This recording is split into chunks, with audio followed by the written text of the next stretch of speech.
This week on Code 4 TV, an iPhone app for identifying suspects, sexting in school, the bark and bite of GPS.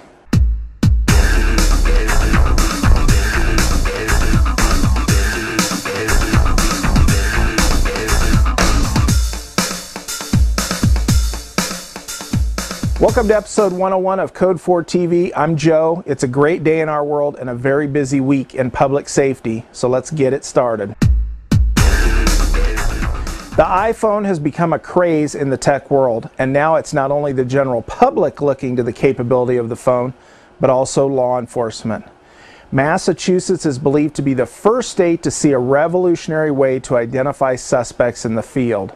The system is called the Mobile Offender Recognition and Identification System. The new technology allows officers to take a suspect's photo, and this new iPhone application connects to a statewide database. It compares unique features of the face and pulls up suspect information if a match is made. The comparison is said to take only seconds if the suspect is contained in the state database. This system is set to be tested with the guidelines that a person being checked must have committed an offense, or law enforcement is in the process of actively searching for a perp or suspect. Check it out on YouTube. Their video is titled, "Brockton Cops Got an App for That." You have no doubt heard about the latest issue with youth called sexting. This is where kids in schools are sending sexually suggestive photos of themselves to friends and acquaintances via cell phones and the internet. Well, earlier this year, the first ever criminal case of sexting went before the courts in Pennsylvania with an attempt to charge the teens as felons. The case made it to the 3rd U.S. District Court of Appeals, where the court ruled in favor of the teen, at least deciding that sexting criminal cases could not be charged as felonies. Last month, the ACLU began calling on legislators to keep the sexting teens out of criminal court. The concern is prosecutors are looking at this issue as falling under child pornography laws, and the ACLU is trying to make the case that those laws were made to protect children from predators, not criminalize them for poor judgment. This is according to Carrie Davis with the ACLU of Ohio. The ACLU and others involved in the process are pushing for education and prevention programs. Keeping this outside of the criminal justice system is their goal. Now to Kodiak, Alaska and the U.S. Coast Guard. This month marks the retirement of Chief Warrant Officer Randy Selinsky, seen here on the right, receiving a shadow box during a ceremony at the Golden Anchor on Coast Guard Base Kodiak.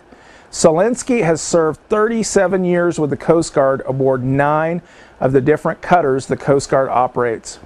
He has been stationed in Alaska since 1991. Wow.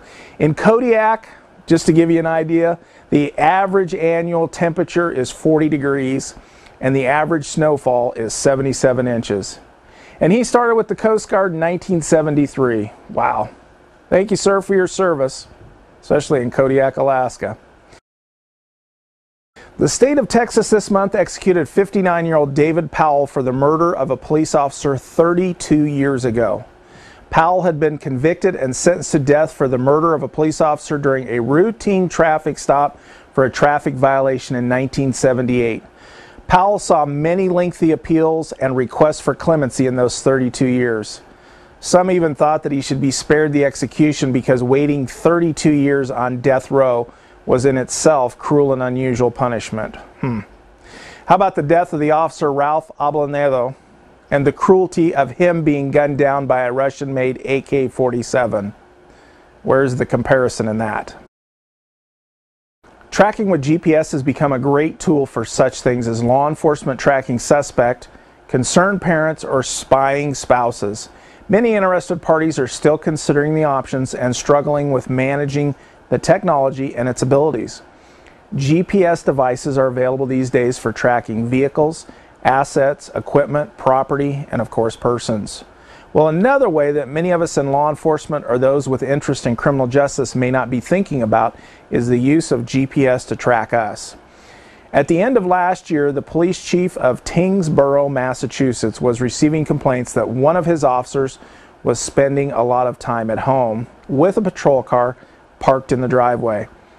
The neighbor complaint alleged the officer was at home so much that he had even been seen needing to scrape ice off his patrol car windows before he could return to work. It was also noted that during patrol shifts that the odometer on the officer's car was only showing him traveling between 8 and 36 miles on some of his work shifts. The chief ordered a global positioning system be installed on the officer's patrol car late last year after these complaints were filed. The results were that the officer was found to be at home 39 hours and 15 minutes during an 80-hour period of work over 2 weeks. GPS units are also being used these days to keep people out of jail. Criminals are being put on probation and required to wear a tracking device instead of staying in jail. This allows probation officers to track movement and monitor activities. It also saves the criminal justice system. Cost to be out of jail or prison on a GPS device is between $8 and $12 a day. Cost to be in jail can range from $50 to $100 a day or more depending on the region. That's it for this week's edition of Code 4 TV. Thanks for joining us. If you have something to share or a topic you would like to discuss, send a note to joe@code4.org. Also, check out our website at code4.org. You can also socialize with us on Facebook, Twitter, and MySpace. Thanks again, and have a great day.